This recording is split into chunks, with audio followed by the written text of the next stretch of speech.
तीन बहनों की लालची भाभी। करिश्मा, रेशमा और मनीषा तीन बहनें हैं। उनका एक भाई भी है, मयंक। मयंक अपनी बहनों को बहुत प्यार करता है, लेकिन मयंक की पत्नी सविता इस मामले में मयंक से बिल्कुल ही अलग है। वो अपनी ननदों का जितना बुरा कर सकती है उतना बुरा करती ही रहती है और अपनी ननदों पर हुक्म भी चलाती है। करिश्मा, करिश्मा, तुमने अभी तक नाश्ता नहीं बनाया? तुम्हारे भैया को ऑफिस जाने में देर हो रही है। हाँ भाभी, बस अभी बनाती हूँ। करिश्मा, तुम ये ढीलापन छोड़ दो। कल को पराये घर जाना है। वहाँ अगर तुम इस तरह से काम करोगी तो लोग क्या कहेंगे कि माँ ने और भाभी ने कुछ सिखाया नहीं। और तुम्हारी दोनों बहनें कहाँ हैं?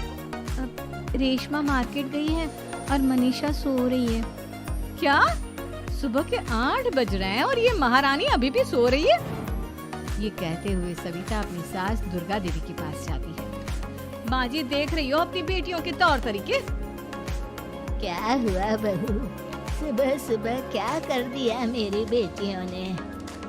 अरे एक तो अभी अभी उठकर किचन में गई है, दूसरी सुबह सुबह बाहर चली गई और तीसरी अभी तक सो रही है।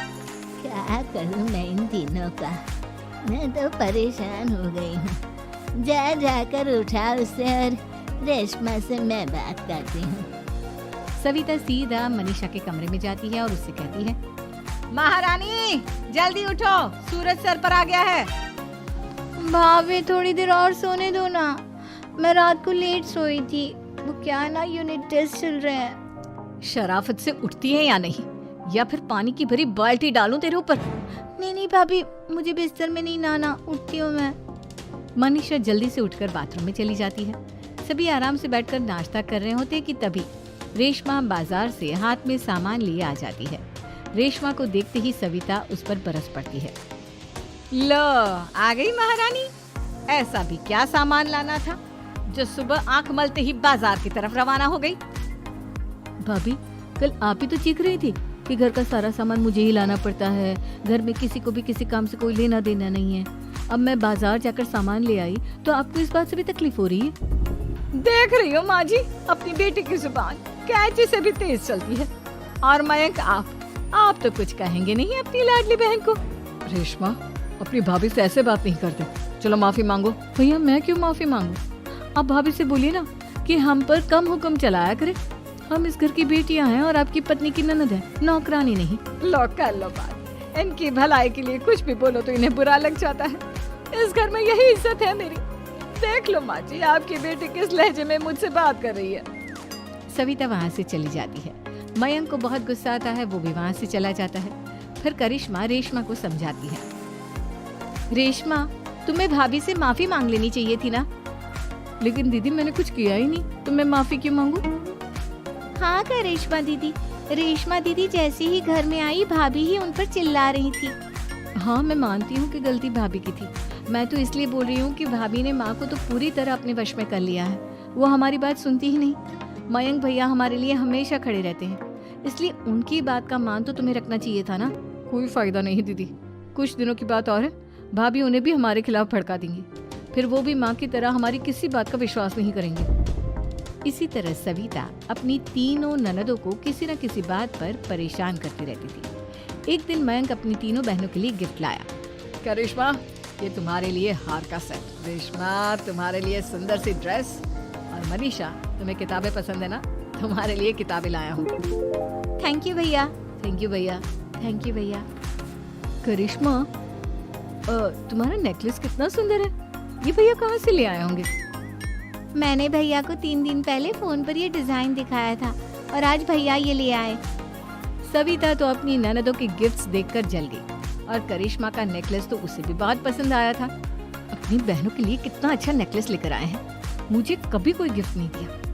मैं आज ही ये हार चुरा लूं। रात में सविता करिश्मा का हार चुरा लेती है और इसी तरह उसे अपनी ननदों की जो भी चीज अच्छी लगती वो उसे मांगती नहीं, बल्कि रात के अंधेरे में चुरा लेती। इसी तरह दिन बीतते गए और सविता ने मयंक के दिल में भी उसकी बहनों के लिए नफरत पैदा कर दी। एक दिन मयंक ने करिश्मा और रेशमा के लिए रिश्ता देखा और ये बात उसने घर में सबको बताई।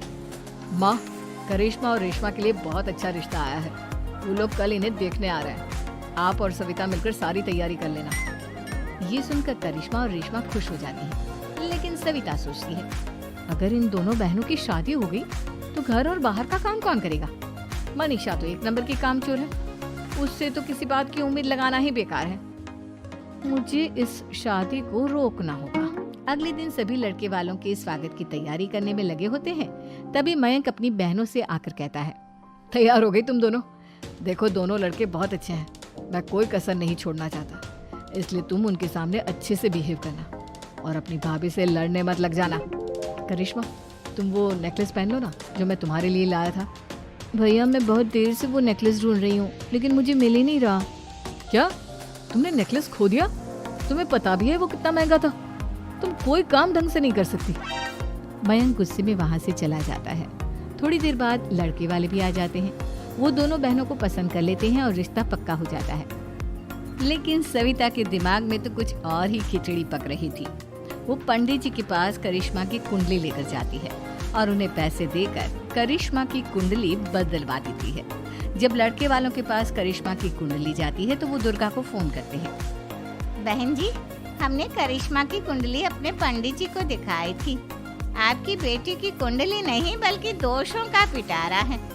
देखिए, मैं और मेरे पति इन सब बातों में बहुत विश्वास करते हैं, इसलिए हम आपकी बेटी से अपने बेटे की शादी नहीं करा सकते। इस तरह करिश्मा का रिश्ता टूट जाता है और सभी घर वालों को बहुत दुख होता है।